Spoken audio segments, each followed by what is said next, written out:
What's up, everybody? Welcome to Kinda Funny Games Daily for Tuesday, January 4th, 2022. I'm one of your hosts, Greg Miller, on a Whitta Wednesday alongside the Rogue One, Gary Whitta. Good morning, Greg. Happy New Year to you. Happy New Year to you, Gary Whitta. It does me well to see you. It's been too long. How are you, sir? I'm good. How was your holiday?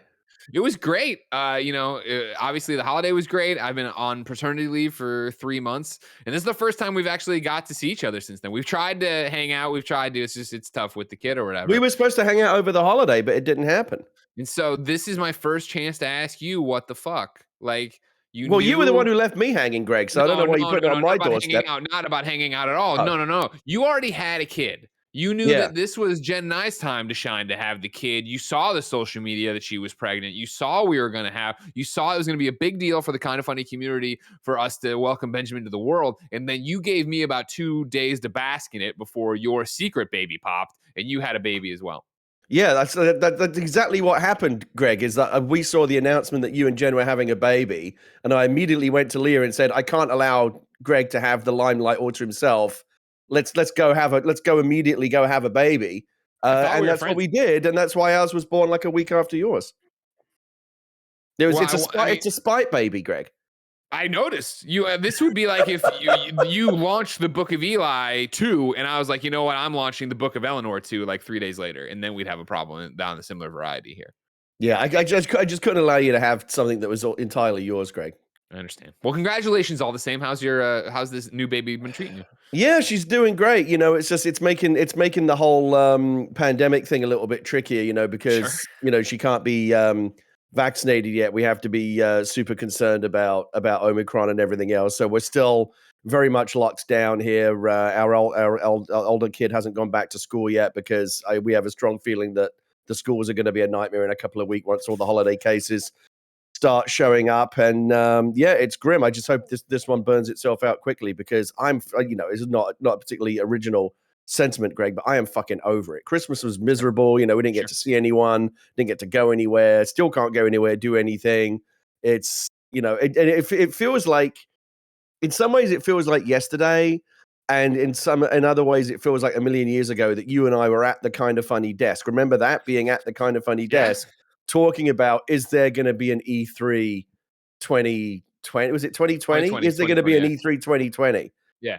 And here we are in 2022, and is there going to be an E3 2022? On and on it rolls. That's the thing about it, right? Especially with this new variant or whatever, and not even that new anymore. You bring up, not sending your oldest daughter back to school yet. I was reading a New York Times piece today about that, of like how hit or miss it is with what schools are doing, how it's wearing down parents. Obviously, if this is gonna be to year 2, like, you get that, even for us, like, I think there's a smaller thing of like, okay, and I mean us being people not worrying about putting a child into school. There has been the glimmer of hopes that the vaccine came, so we started being able to see each other again. You start going to movie theaters again. You're like, oh, this is so nice. I hadn't even thought about the fact of, if this goes backward, if it keeps sliding backwards, what it's like to a parent to then have to bring the kid back home, what it's like to the child, right? I forget how old your oldest daughter is right now, but I mean, I know she's 9, yeah, and she's vaccinated, so she's okay. But again, with an infant, we just don't know. So we have, if someone were to bring COVID into this household, we would have to go into like full nuclear lockdown to kind of shield the baby, and that would be a nightmare. Isn't there a pretty good amount of antibody transmission through like the breast milk?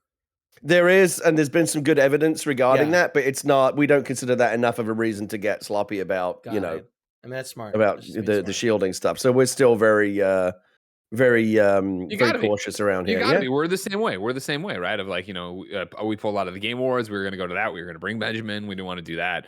And then, no, you did the right thing. Jen's family was going to come out and see him for the first time, other than her mom, in January. We canceled that trip. I think actually Canada might have canceled that trip. Jen knows more about what the Canadian government's doing about their travel thing. But yeah, my dad came out, and I had to have him get tested before he came. It's a whole ball. Everyone I spoke to, because yesterday was the first day kind of back and reconnecting with everyone, in the new year. And I think I spoke to like 4 or 5 different people, and everyone but one had some kind of COVID horror story. Not necessarily I got COVID, although certainly I'm sure we both know people who got it over the holidays. I know so many people who got it. But people who were like, oh, I traveled with someone, or they came to my house and then they tested positive, and then we had to go into lockdown, and miserable times. I had a friend that was stuck at JFK because they were on a JetBlue flight, and a third of JetBlue flights were canceled because the flight crews had COVID. It's just, I don't know. On and on it goes. I know. But luckily, we have video games to get us through it, Gary. Yes. Are you ready to talk about some?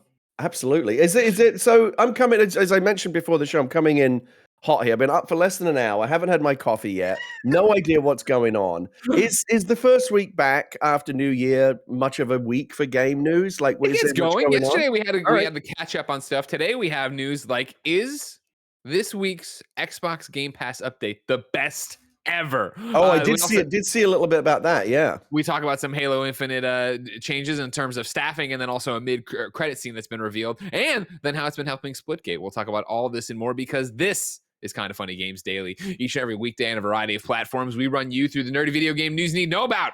If you like that, be part of the show over at patreon.com/kindafunnygames. At patreon.com/kindafunnygames, you can write in and be part of the show. You can get your questions read. You can get your name read. You can support us. You can get the post show we do. You can get the show ad-free, all on patreon.com/kindafunnygames. You can even get that brand new Return to Madness shirt for platinum subscribers over on patreon.com/kindafunnygames. A very great shirt. This up is our physical reward for platinum subscribers this month. However, if you have no bucks to toss our way, it's no big deal. There are multiple ways to support the show for free. The easiest might be if you use the Epic Game Store, use the Epic creator code Kinda Funny, all one word. It works on Epic Games. It works on the Epic Game thing. If you're just playing Fortnite on your Switch, you can put in the creator code Kinda Funny. It kickbacks to us, and same with Rocket League, yada, yada, yada. That's an easy way to support us. However, if you just want to support the show, youtube.com/kindafunnygames, roosterteeth.com, and podcast services around the globe each and every weekday. Again, you'd have to listen to the ads. You won't get the post show, but you still get a hell of a good time.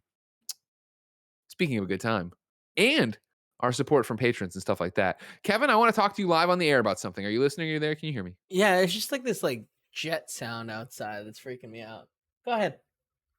That's okay. A young man named Stephen Morris had written in on one of the Kinda Funny Games Daily forums a while back, and I was having a conversation with him, and he thought it would be nice if we included the links to news stories in the show notes. And so if you've noticed for this, I've gone and done that for most of the show. I'm scrolling real quick. Most of the stories, I look like I missed the Halo Infinite one there. Yeah. But can we try that today? Can you do that for me? Yeah, sure. Thank you, Kevin. Steven, let me know how it works for you. Housekeeping for you, ladies and gentlemen. Believe it or not, Kinda Funny is 7 years old this week. No, we are not doing the big Kinda Funny Day stream. We are instead waiting until we get to the big studio, the brand new studio. We're going to get in there. We're going to do a giant stream. We're going to announce new shows. We're going to announce new things, show you the cool new toys we got. But don't get crazy. We're not getting crazy, except that we are. You can celebrate 7-on-7 this week, January 7th. That's Friday. We will be streaming after Kinda Funny Games Daily, some Mario Party, maybe some Everybody's Golf if Andy isn't a coward, and just hanging out and getting pizzas together. Again, that's twitch.tv/kindafunnygames. Friday, January 7th, to celebrate 7 years of Kinda Funny. The big push we'll be doing, of course, is trying to push our TikTok to 10,000 followers, subscribers, whatever they call them on TikTok. You can go right now, Kinda Funny Games, start following there. Raj has a team of editors assembled. They are going to be putting up daily clips by the end of the month, Monday through Friday. They are gearing up for it right now. So a whole bunch of stuff happening there. Thank you to our Patreon producers, James Davis, a.k.a. at James Davis Makes, Blackjack, and Pranksky. Today we're brought to you by Upstart, Raycon, and ExpressVPN, but we'll talk about that later. For now, let's begin the show with what is and forever will be the Roper Report. Time for some news. Kevin, I got 5 items on the Roper Report. A baker's dozen. Number 1, Gary, I will reiterate the question. Is this the best Xbox Game Pass update ever? Today, Microsoft talked about what is coming to Xbox Game Pass today and then on the 6th, so just a couple days from here. I will run it through right now, then we will have this conversation. We will start with what is out today, right? It's coming out today. You got Gorgoa. Remember this game? Cloud, console, PC. It's got an 84 on Metacritic. It's the winner of the debut game at the winner of debut game at BAFTA Game Awards. Go Rogoa. I know the game well, but I can't pronounce it. Is an elegant evolution of the puzzle genre, told through a beautifully hand-drawn story designed and illustrated by Jason Roberts. After that is Olgia. This is another one that I played and talked about on PS I Love You, but I've now forgotten. Kindoffunny.com/wrong. Olija. I liked it a lot. Played it, but I can't. Oh, there it is. Olay. Thank you very much, Lulu. This has a 79 on Metacritic. It's coming to cloud, console, and PC. Olay is a game about Faraday's quest, a man shipwrecked, then trapped in the mysterious country of Terraphage. Armed with a legendary harpoon, he and the other castaways try to leave this hostile country to return to their homelands. Played this, beat this, really enjoyed it. I played it on PlayStation back then. I think the 79 might be a bit low. I'd be a little bit in the low 80s, but we're right where we should be. Another great game. Then The Pedestrian comes to cloud, console, and PC today. This has an 81 on Metacritic. The Pedestrian is a 2.5D side-scrolling puzzle platformer set in a dynamic world with stunning graphics and challenging puzzles, where you will rearrange and reconnect public signs to explore and advance through each engaging environment. This is one I've seen at a bunch of the Xbox conferences, Gary. Like what I've seen. I haven't played it personally. And it's I just saw that for the first time, I think, yesterday, and saw it again this morning. I retweeted something about this morning. It does look very cool. I'm not sure. It seems like it's basically a presentational gimmick rather than something that is going to have a big impact on gameplay. It's still basically a fairly traditional 2D platform puzzler, but a very original, very cool way to present it. It looks good. I'm going to get it later today for sure. So that's what's coming out today, and I already have a "you're wrong" from the one, the only, the nanobiologist who says Devolver Digital, publisher of Olija, says it's pronounced Olija. Thank you very much. So that's what's coming today, which again, Gorogoa, we know is good. Gorogoa is fantastic. One that I'm stumping for. Pedestrian looks cool. And so you might say, all right, what a bunch of puzzle games. What's great about this week? Why would this be the best Xbox Game Pass update of all time? Maybe. Here's what's coming soon. Ember comes to cloud, console, and PC January 6th. Fight fires with friends for profit in this unpredictable and frantic multiplayer game. Team up with friends, take on daily challenges, and climb to the top of the corporate firefighting ladder. More than one way to become a hero. You're like, all right, cool. That game's always looked fun. We've seen it before. What's next, Greg? Mass Effect Legendary Edition comes to console and PC January 6th. Mass Effect Legendary Edition has an 86 on Metacritic, but let's be honest, it's Mass Effect 1, 2, and 3. Highly lauded, meaty games. Mass Effect 2, one of my favorite games of all time. Yeah, you can't go wrong with that one. The description reads, the Mass Effect Legendary Edition is coming to PC Game Pass and Ultimate with EA Play. The Legendary Edition includes single-player based content for over 40 DLC from the highly acclaimed Mass Effect 2, and Mass Effect 3 games, including promo weapons, armor, and packs, remastered and optimized for 4K Ultra HD. Right there. Are you fucking kidding me? That was a game we were all so stoked for when it was getting launched again, let alone the fact that. Then next, Outer Wilds, cloud, console, and PC, January 6th, has an 85 on Metacritic. Also a big one. And an 85, I would have told you that was way higher. You know, is it just me, or does it when I honestly don't pay too much attention to that Metacritic number, because whenever I see a Metacritic number, it always feels a little bit on the low side. I feel like Metacritic ends up kind of lowballing a lot of really great games. Yeah, it's like Outer Wilds is better than 85. Mass Effect's better than 81. Come on. It's the spectrum, right? Where you have on the one side, you have the people who are going to give it 10 out of 10s, and then you have the other people who, like, for me personally, I didn't connect with the Outer Wilds, but I can sit there, and if I was reviewing it at IGN still, I would be objective and be like, hey, this is great, and this is why it works, and yada, yada, blah, blah, blah. This is why it didn't work for me in terms of this, but I wouldn't ding it in the review score for that, right? I would talk about the technicality. And I think there's some reviews that get so caught up in, oh, no, it is. Outer Wilds, of course, Game of the Year contender for so many people. I know Andy loved it. You can go to NoClip and see a bunch of awesome documentaries they've made about it. But description reads, explore for the sake of your curiosity with a handcrafted solar system filled with secrets to discover and perils to avoid while exploring space. Players are given a variety of tools to aid in space backpacking, including their own spaceship and jetpack, a surveyor probe for scouting and taking pictures, and a signal scope to track down audio signals and view landmarks from afar. Of course, this is one of the time loop games everybody's always talking about. This has a great story to it. Yeah, I think one of the first, if not the first big one of the modern era to really kick off that whole time loop trend that we've seen a lot of recently. Of course. And then, if again, you're talking about Mass Effect, you're talking about Outer Wilds, you're talking about Gorogoa, you're talking about Olija, right? The next one, Spelunky 2, is coming to console and That's PC. another big one. This is January 13th, but it has a 91 on Metacritic. This challenging roguelike platformer offers you immense freedom to carve your own path through its randomly generated caves and ruins. Exercise your creativity, and through your actions, tell a unique story each time you play. Uncover the secrets alone or with friends. Spelunky 2. Like Spelunky, Spelunky the 1 was a Spelunky moment. games are huge. Yeah, my kid Yeah. loves them. Exactly, right? And I think if memory serves, Spelunky 2 came out alongside Hades Going Wide or Returnal. There was another roguelike that came out and ate up all the oxygen around this, because Spelunky 2, obviously, to an extent, a known quantity. Everybody loves Spelunky 1, right? Like Andrew Goldfarb played on every platform for like thousands of hours. But then Spelunky 2 came out, you're like, oh, it's going to be great. 91 Metacritic, it clearly is I know great. a few people that were like obsessed with Spelunky. 100%. And then this is on there, I think, icing on the cake in terms of this update. And I'm gonna butcher this one. The Anacrusis. Anacrusis. Thank you. It's the one we've seen not a million times. We've seen a couple times in presentations and stuff like that. It comes to console and PC January 13. Available on day one with Xbox Game Pass. The Anacrusis is a 4-player cooperative first-person shooter set aboard a massive starship stranded at the edge of explored space. Team up with your friends in an infinitely replayable fight against alien hordes to unlock perks, weapons, and new ways to play that you can share with your team. Gary Whitta. Greg Miller, declare this the best update Xbox Game Pass has ever gotten. However, you are the host of the Xcast. You live and breathe Xbox in a way I don't. I talk about Xbox Game Pass more as somebody on Kind of Funny Games Daily, shouting out what's coming to it this way, right? You're in the weeds. You're out there with a young man known as SnowBikeMike. Snowbicycle, that's right. SnowBikeMike, welcome to Kind of Funny Games Daily. How are you?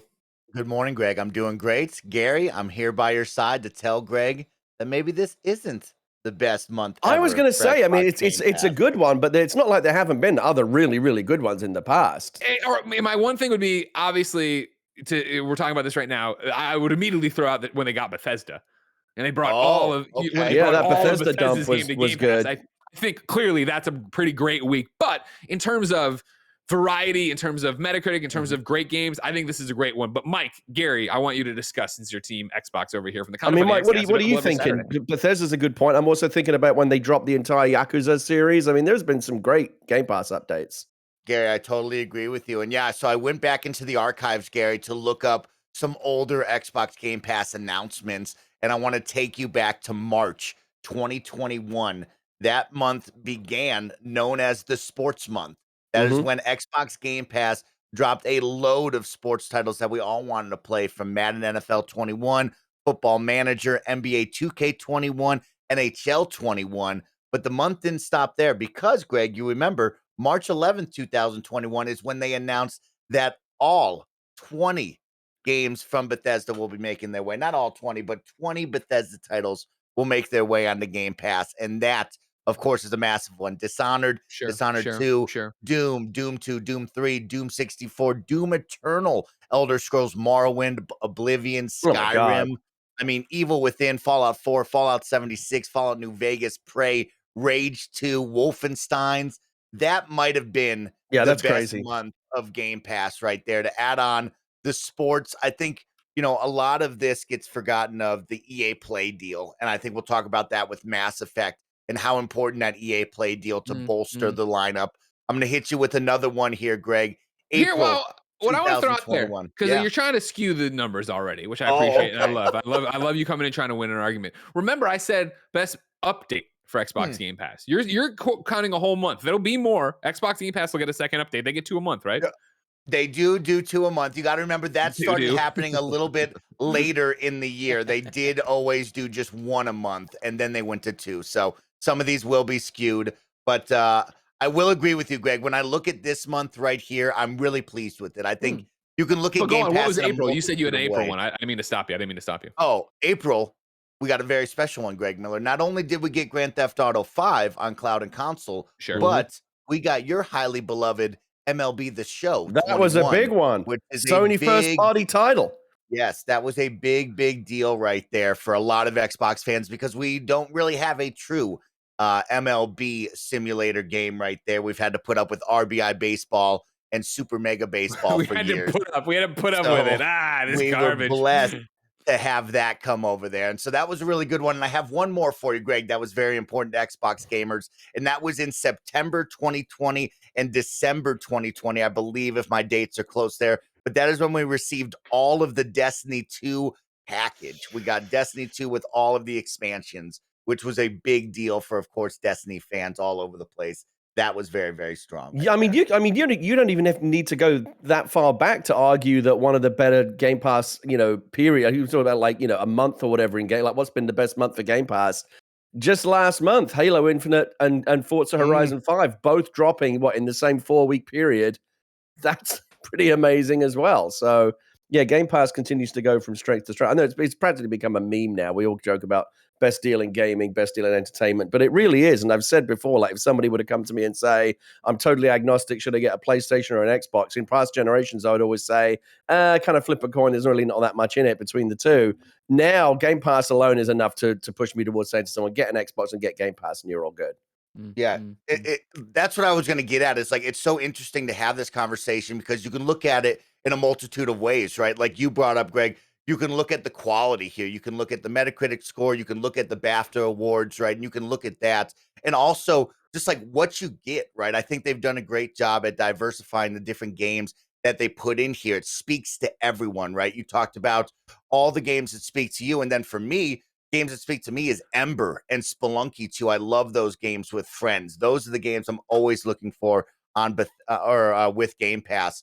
But then also on the flip side, I talk about quantity, right? You talk about the Bethesda deal, the sports titles, and then the third title to all this is Xbox first-party studio games. That's what we're here for, right? And Xbox gamers got really lucky the past second half of the year here for 2021 of Microsoft Flight Simulator, Psychonauts 2, right? Yeah. Gary brought up Forza Horizon and Halo. Like we finally got those Xbox first party titles and they were all very strong titles that we were promised that we want. And so Game Pass is like this really cool thing to look at because it brings so many different aspects to your library each and every month. The other thing that we talk about a lot on the Xcast when we talk about Game Pass, as we do almost every show, because there's always something Game Pass related to talk about, is not. I think just remember, it's not always about just the big top line known quantities like Halo, Forza, Mass Effect, MLB The Show. Yes, it's great that we get all of those. That's kind of the bread and butter of Game Pass, is those big AAA titles. But the real value for Game Pass for me has been, we call it a discovery engine. The idea that there's so many other titles out there kind of under the radar that you might not have heard about, that you might not try if you were asked to pay up front for them. I'm thinking of like Artful Escape. I'm thinking about Donut County. I'm thinking about Rain on Your Parade. These little games that if you'd have asked me to pay 10 or 20 bucks for those as an indie title, I might not have taken the plunge because they're free on Game Pass. I'll give them a try. And I've discovered all these wonderful games that I probably would have missed otherwise. And on that level, on that exact note, is why I think it's so great that Go Rago is here. Why it's so great that Ouliga is here. Ouliga is here, and it's a game I talked about in PS I Love You, but I understand why people I remember it being short. I remember it being fun, but it wasn't like a must play. It was just something great to play. But here it is, and like, why not? Why not spend an evening with it? Why not screw around with it? Yeah, that's why I really like what you brought, Greg, right? Like when I read through all these, and me and Gary and the team will talk about them on Friday, right? Those two first titles you brought up don't speak to me at all. And I think that's a really cool part that we've always touched on. Is like, these are getting games that I never want to play, right? And that I'm interested now in trying. And so, yeah, I like this month a lot. I'm very pleased to start off the year with a banger. And let's look at Mass Effect Legendary Edition. That's a huge title to add to the portfolio. And it's fun to look at EA Play, like I brought up again, because that deal is massive in a multitude of ways, right? You get the 10-hour free trials with new releases, which is a big deal, right? A lot of my friends got to play Battlefield, even though they didn't want to buy Battlefield. And then when you look at it, we don't really know the true timeline of this, but like you can kind of guesstimate here, 6 to 7 months later, you're going to get that new release into Game Pass, right? We're seeing it now with Mass Effect. When might we see it with Battlefield 2042? Not quite sure, but if this is any indication, you have to assume you're probably going to get it by spring, and that's going to bolster that player base again and give us some good quality there, even though I know a lot of people have mixed feelings on the game, but it is awesome to see these titles come in. A lot of people in the chat are talking, not a lot, but a few are talking about Lake. Gary, you know that I like Lake a I lot. loved Lake. Love Lake. Yeah. Unpacking, that was another one that drops on Game Pass. Fantastic. These wonderful little indies. I'm telling you, that is really the secret strength of Game Pass. We always talk about the Bethesda titles, the Halos, the Forzas, and I get that. Those are the glamour titles. But I would say probably more than half of the value in Game Pass is just the breadth of those undiscovered gems that you probably never would have played otherwise. Mike, Greg. this is what I brought you on here, and I think I've made my case pretty well that this is the best single update, because yours were all like, oh, a bunch of sports games. Like, if you don't like sports, you're screwed. You know what I mean? Like, there's breadth here. There's different content here. You know what I mean? And that's why, Greg, I was going to look at you and tell you, Greg, I'm going to put this month's update, the SnowBikeMike official stamp, as 1.5. It will go behind March, but this is 1.5 because when I look at it and you look at the bulk of this, these are some really solid games, a lot of fun to be had, and I think they hit it all. Single player games, multiplayer games with your friends, new releases, day and dates right there. Perfect addition right here. This literally happened to me recently. I had a friend of my wife's got an Xbox Series S for Christmas, and they reached out to me via my wife because they knew that I'm involved in games, and they wanted to come to me like, what Xbox game should I get? And I said, don't get anything, just get Game Pass, and you're all good. And they didn't know what Game Pass was, but like my wife sent her a link to it. It's like you get hundreds of games for $10 a month or whatever, and they like, what, really? And they're all good. They didn't buy a single game. They just got a Game Pass subscription, and they're perfectly happy. It's a miracle. Michael, I thank you for coming in here. I thank you for, and again, it's so hard to compete against that Bethesda month, and I understand that because you could just play Bethesda games for like years probably based on that thing. So I get it. I thank you for this. However, I'm gonna tell people about patreon.com/kindoffunnygames, right? They're gonna learn about the sponsors and stuff like that. After that, we do have some Halo stuff to talk about if you have time to hang out. I know that you got stuff. You got a stream coming up here with Nick Scarpino and Andy Cortez. If you want to hang out, great. If you don't, no big deal. It's totally your call. But ladies and gentlemen, I know you should be hanging out on patreon.com/kindoffunnygames. On patreon.com/kindoffunnygames, you can write in to be part of the show. You, of course, get the show with the exclusive post show we do each and every weekday. And most pertinent for right now, you can get the show ad-free. But guess what? You're not watching on Patreon. So here, let's talk about our sponsors. Using the internet without ExpressVPN is like leaving your keys in your car while you run into the gas station. You're probably fine, but it could be a disaster. Every time you connect to an unencrypted network, you're basically giving someone else the keys to your personal data, like your passwords, your financial details, the passwords to your financial life. And it doesn't even take much technical knowledge for someone to hack you. But ExpressVPN creates a secure, encrypted tunnel between your data and the world that'd take a hacker with a supercomputer over 1 billion years to get past. Plus, it's super easy to use. You just open the app and press a single button. I've been using it. Kind of Funny's been using it. It's keeping our internet safe. And I love that. I love it so much. I love how easy it is to use, and I love that I just don't even need to worry about it. Secure your online data today by visiting expressvpn.com/kindoffunny. That's expressvpn.com/kindoffunny. And you can get an extra 3 months for free by going to expressvpn.com/kindoffunny. What would it feel like if we were finally free of high interest loans or credit card debt? Well, Upstart can help you make that final payment so you can get ahead. Upstart is the fast and easy way to pay off your debt with a personal loan all online.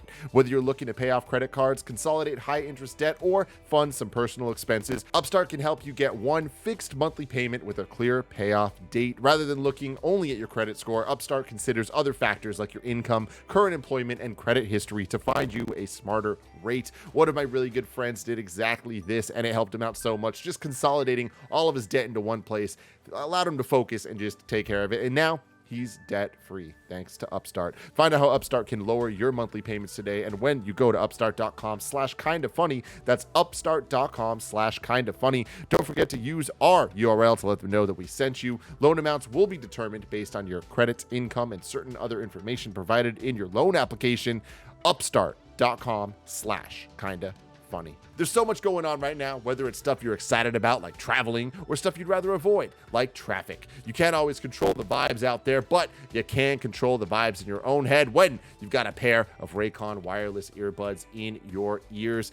With Raycon's new everyday earbuds, they look, feel, and sound better than ever. One of my best friends, James Burke, he loves these things. He's always out there when he's running, when he's playing his baseball. He's a baseball coach, so he does a lot of those two things. And Raycon's new everyday earbuds look, feel, and sound better than ever. They've got an improved rubber oil look and feel and optimized gel tips for a perfect in-ear fit. Plus, you get 3 new sound profiles, so the sound is great no matter what you're listening to, whether it's a podcast like this one, or some hip-hop, or some rock, or anything in between. Right now, Kind of Funny listeners, you can get 15% off your Raycon order at buyraycon.com/kindoffunny. That's BUYRAYCON.com/kindoffunny to save 15% on Raycons. Buyraycon.com/kindoffunny.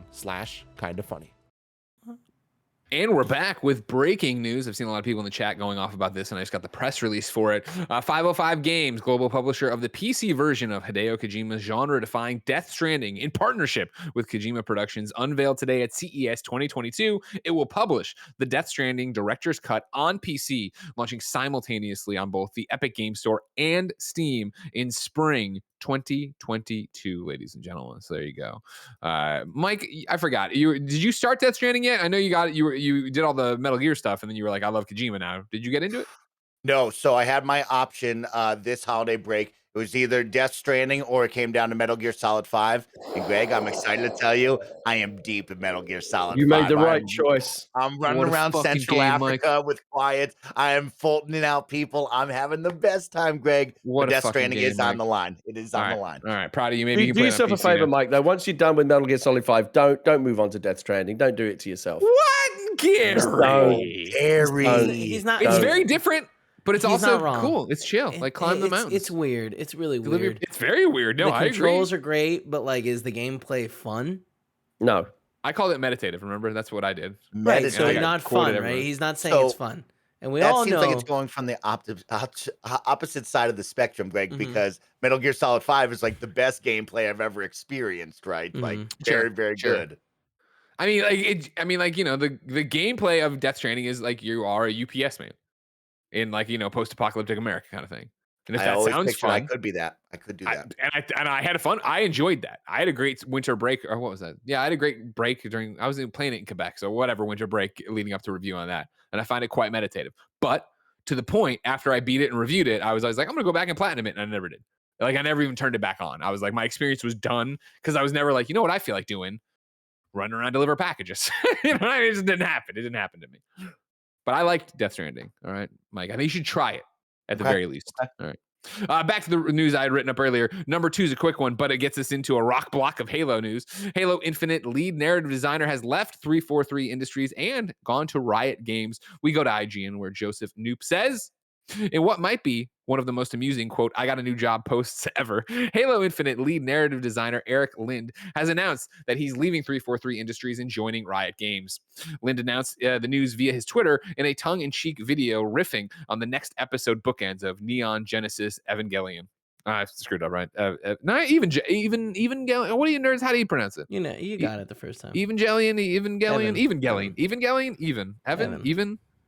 Evan. I tell you what, Barrett Courtney's gonna bust through the wall now and talk about him. I gotta watch I this. think that's a Nick thing. I think that's a Nick thing. MHA. What's it? The Monster Hunter game. They're all superheroes, and you got Ultra. I don't know. Quote. Bittersweet news to report. I'm departing 343 Industries to pursue a new opportunity in 2022, Lynn said in his subsequent tweets. It was a terrifically difficult decision. Halo Infinite will remain one of the proudest achievements of my career for the rest of my life. I'm so grateful to have been a part of it. I want to thank my dear colleagues at 343 for making the best game I've ever worked on, our incredible voice cast for elevating our work in every single line delivery, and our players for joining us on this wild-ass journey. You made 2021 an incredibly special year for me, end quote. Lind is joining Riot Games Research and Development Division, where the company workshops new game ideas. Riot recently released 2 new games last year, The Ruined King and Hextech Mayhem, and similarly revealed future projects like Convergence and Song of Nunu. Of course, people come and go all the time. We wish him well. Aaron, go get him. Good job. And Mike and Gary, you liked the story of Halo Infinite, yes? I did. I look forward to us hosting a spoiler cast on Kind of Funny Xcast. But I mean, congratulations. Very exciting stuff. Something cool to look back on and say, man, we really nailed that in SnowBikeMike's opinion. But on the future side, like Riot Games, right? We all turn an eye to Riot Games and what they're going to be cooking up in the future here. They got a lot of cool projects on the way from a fighting game and more. So I am excited to see what they do over in that R&D department. Sounds kind of cool to hear. Gary, similar vibes from you. You enjoyed Halo Infinite story. Yeah, and I don't think the loss of the narrative designer ultimately is going to be that big a deal. Not to kind of take anything away from the guy, but if you remember during Halo's Infinite's development, at one point I think they lost a bunch of senior people, including like the main like project lead, like the main guy, Master and had to Chief left for a while. Had to replace him, and you know, look, the game turned out great. So I was at this point, I'm kind of reluctant to try and read too much into the tea leaves of, oh, this person's left or is going here or whatever, and you know, wait and see what what happens. But it's obviously a good get for Riot Games, and I think it makes sense for them. I know that they have been for a while, and I think you're starting to see it come to fruition now with like Arcane and some of the other efforts that they're doing, trying to get more story forward in their games. You know, there's always been a lot of lore. Like League of Legends has a ton of lore, but it's not necessarily present in the game because, you know, it's not a story-based game. But I think that my sense is that both in terms of the efforts they're making outside of games with like the animation and stuff like that, and I think increasingly what you're going to see is more narrative stuff built into the games going forward, and that's probably what this hire is about. Yeah, exactly. I tossed it in there because I like it as a wish you well, and I think again, somebody leaving at the end of a project once it's shipped, not at all like you're saying a sign of anything being wrong there. So yeah, go see what he comes up with next, and good on you, Aaron. But an interesting day for that news, because number 3, we have another IGN story from Jared Moore. There's a Halo Infinite mid-credit scene that has been data mined. So stick with me. This is basically a deleted scene from Halo Infinite that they think was supposed to go after or in the middle of the credits, but it's not, but people found it. So it's a spoiler because it would confirm, I guess, 2 people, but you know, one of them would obviously live through the game if you haven't finished Halo Infinite, and then one other guy. But I don't think it's a huge spoiler, right, Mike? You know about this. I would just say this. If you haven't played through the Halo Infinite campaign and you really don't want to be spoiled, take 5 minutes, go away for a second. But no, I don't think this is going to be groundbreaking at all, Greg. Okay, then we're going to jump into it in 3, 2, 1.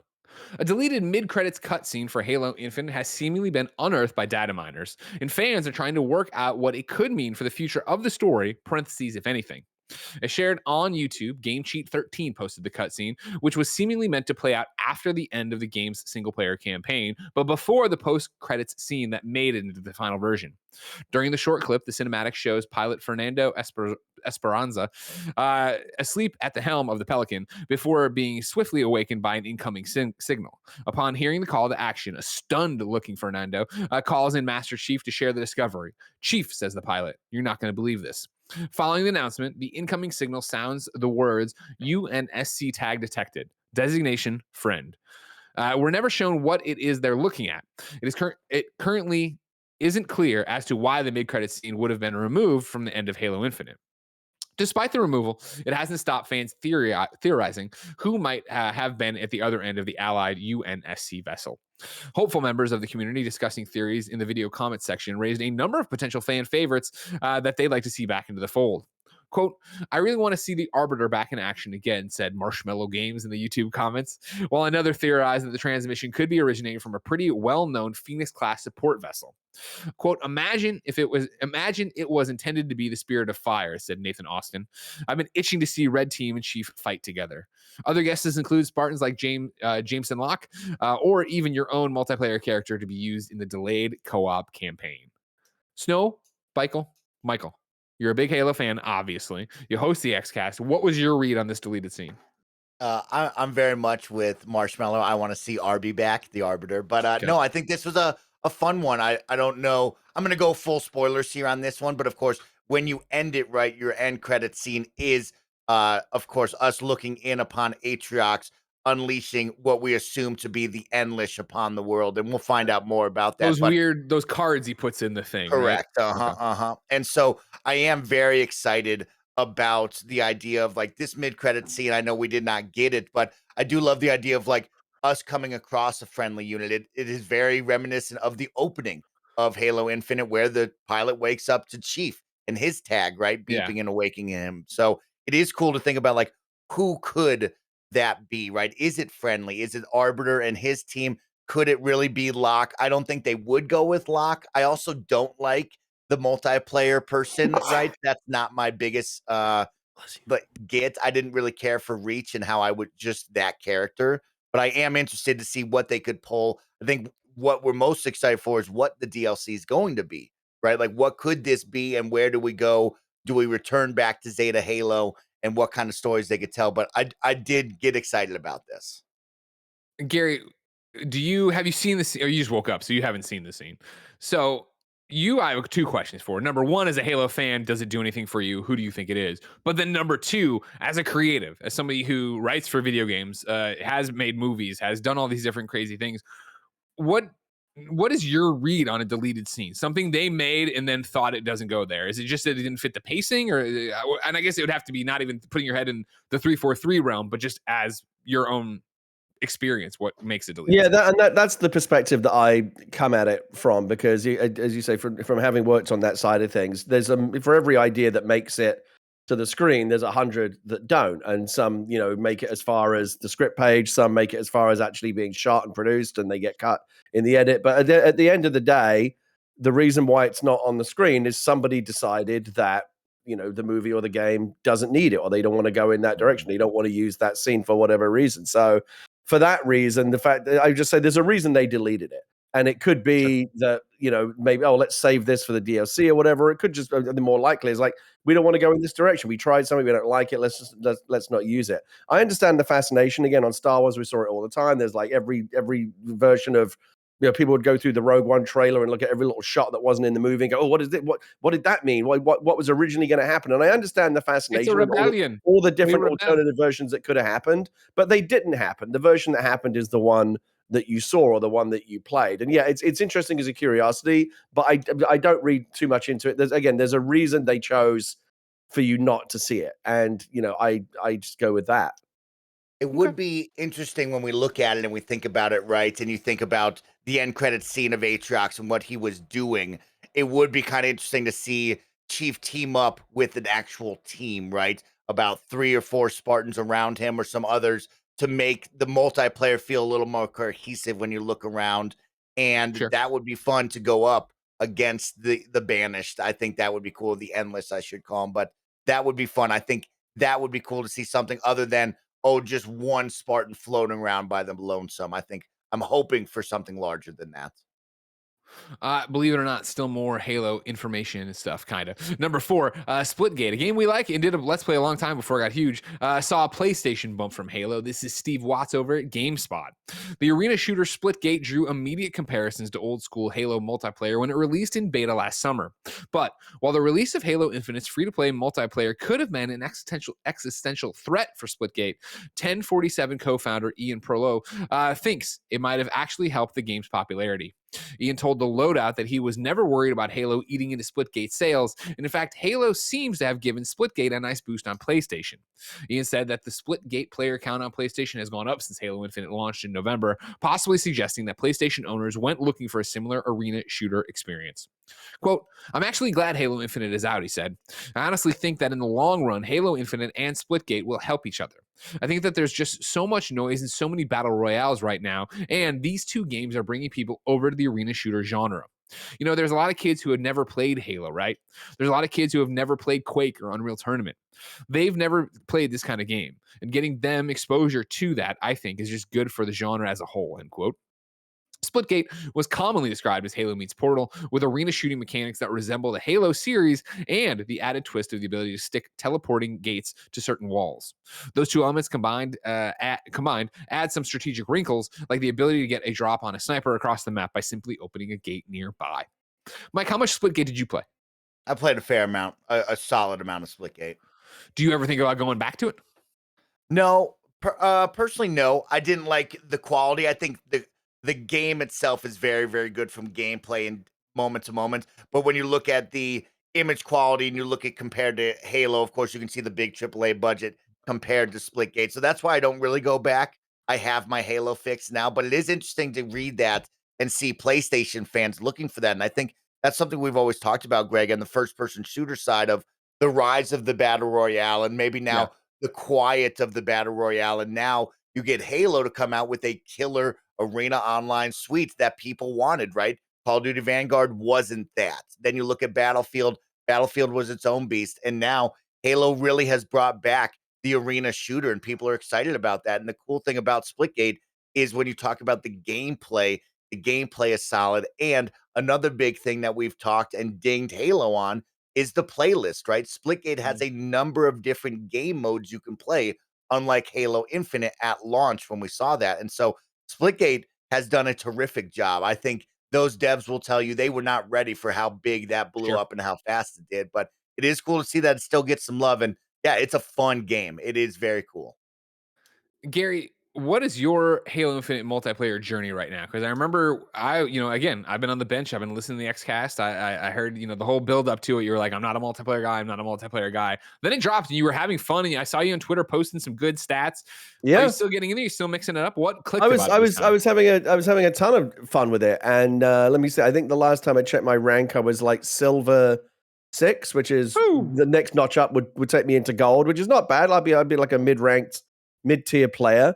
I'm never going to be, up there with the platinum and the Onyx players. And but I did enjoy. I decided I needed it. I didn't play it at all over the holidays. I needed to take a break from it because as much as I'm compelled to play it, it makes me rage more than it brings me joy. Like usually at the end of a Halo session, I'm like more annoyed and irritable and like jacked up than I am like, whoa, that was a great, how like you feel like euphoric at the end of a good workout or at the end of like a really good gaming session. For sure. Or like you feel really frustrated, like you've had a really, like you did your best, but like things just didn't fall your way and you feel a bit ragey and snappy. That's Halo was doing more of that. I'm gonna get back into it for sure, but I needed to have a little circuit breaker because it wasn't doing good things for my mental state.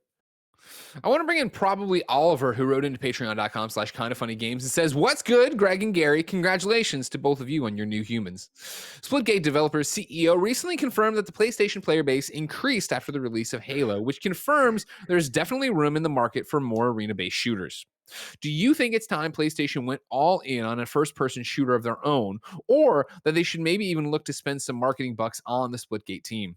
I'm a big fan of PlayStation and their first-party lineup, but from a distance, it all blends into one open-world third-person narrative mess. Will 2022 be the year PlayStation starts broadening their horizons a little? P.S. Send my condolences to Big Kev Dog for the Morbius delay. He must be devastated. Kev, how you doing with the Morbius delay? I know you're excited. Remember at the end of the trailer when he goes, is Kevin really into Morbius? No, he hates Morbius. He just wants it to stop, but they keep drawing out his pain.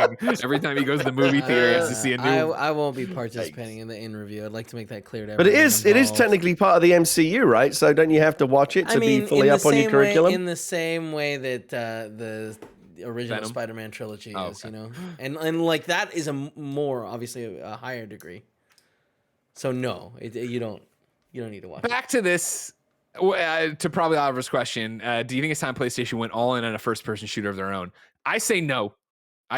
No. They did that. They did it, and it was called Killzone, and the hardcore PlayStation people cared, and then other people didn't care, and they pivoted to Horizon, and Horizon's a huge success. I think PlayStation has the benefit of having these third-party relationships where the people are playing.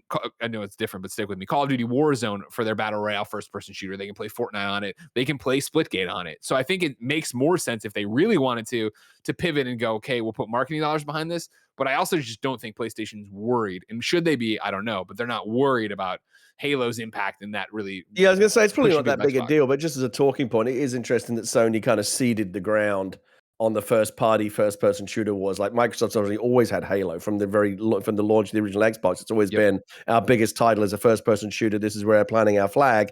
And Sony over the years has had Killzone, they've had SOCOM, and I guess now they're just not that bothered anymore about having a first-party shooter. Well, you think it's that thing, right, where they've won mind share, and obviously PlayStation back and forth with PlayStation 5, Xbox right now because of supply constraints, but they won with PlayStation 4. And so when you're the market leader, you can rely on those third-party partnerships, and even not even partnerships, just the third-party games that are coming to fill that void, because this happens organically, where it's like, okay, cool, I own a PlayStation like all these other millions of people, and I can't play Halo, but I want something like Halo. What's like Halo? Resistance as well. Like what about they all of these titles are basically gone.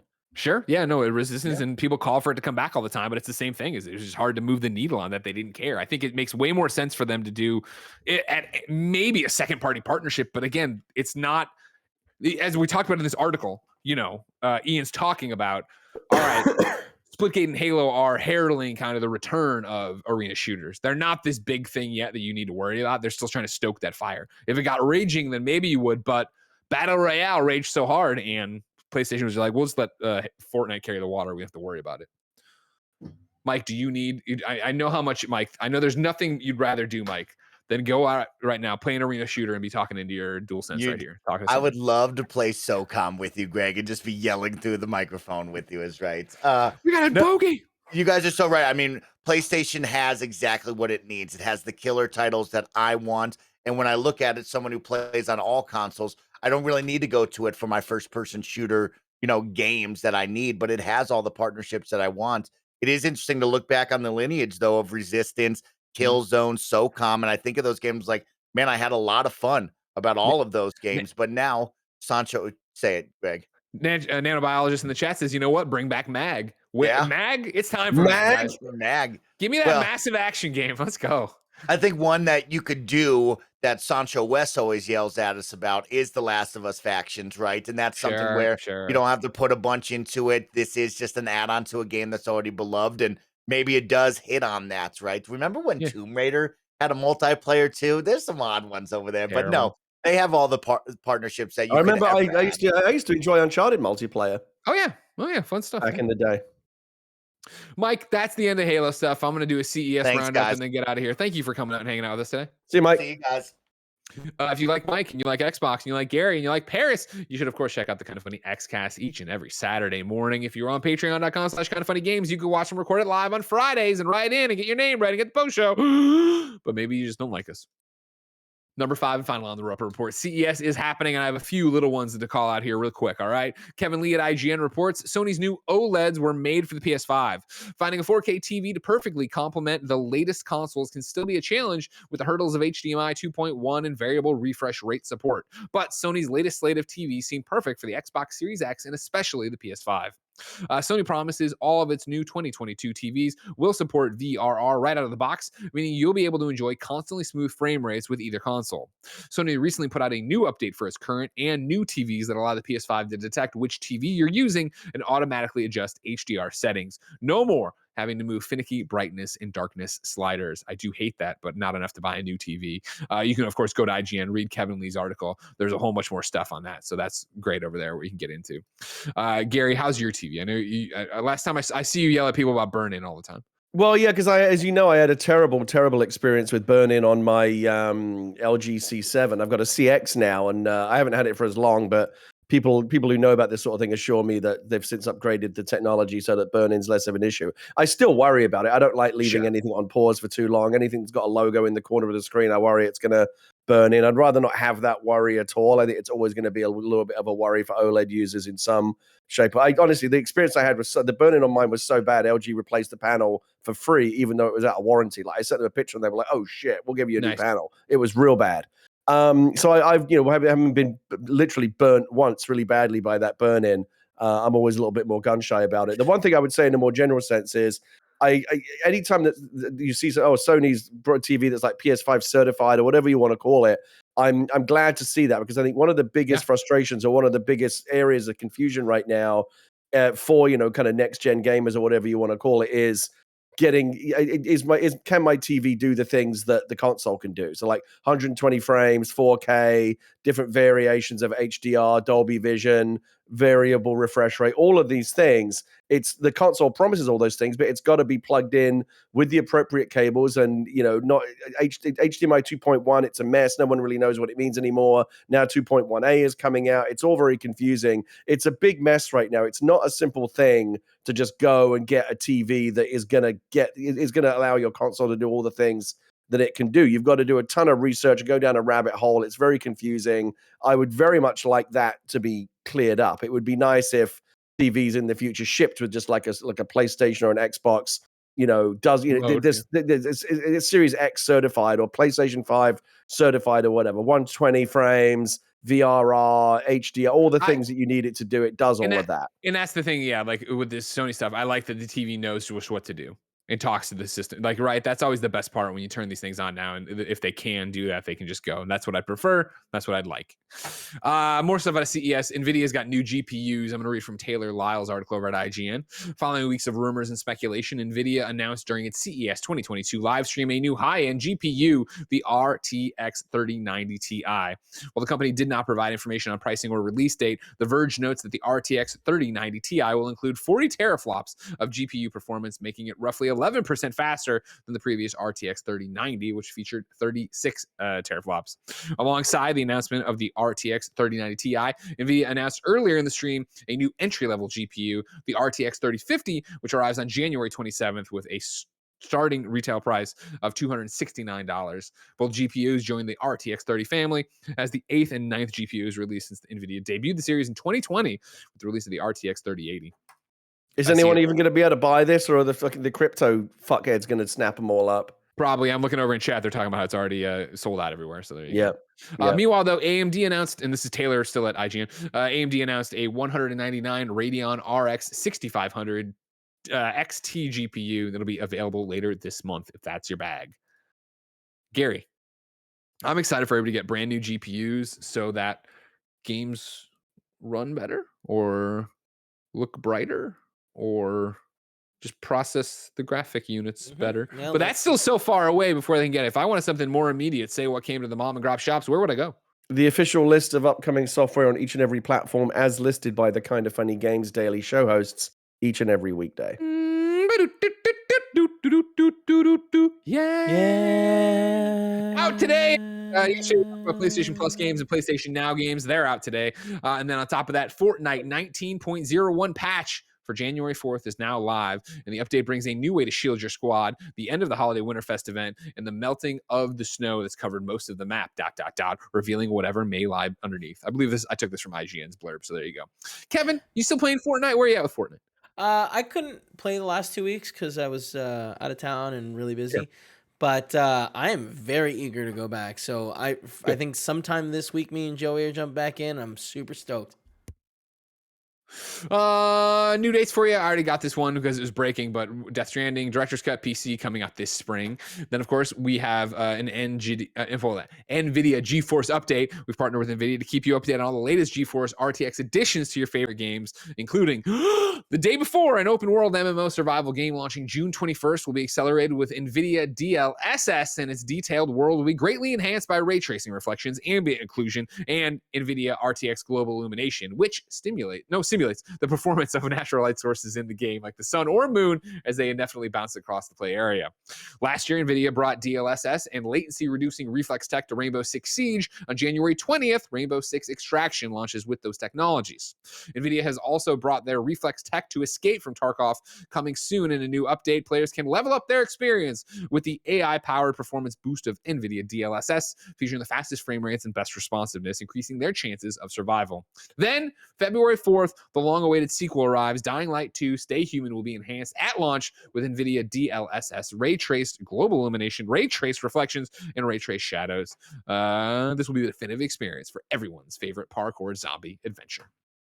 Gary, we asked people watching live and watching later to go to patreon.com/kindoffunnygames to support us, to write in, to be part of the show, and of course to squad up. This is where you give us your name, username, platform of choice, and why you need help in a video game. I read it here. The best friends come and find you, and everybody plays games together. Today, Freddy Luna needs help on his Xbox. You can find Freddy at mumbles_fet.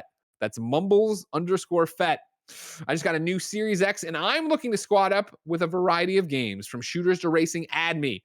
Looking for more Kind of Funny Games friends to play with. Keep up the good work, KFGD host. I will, mumbles_fet.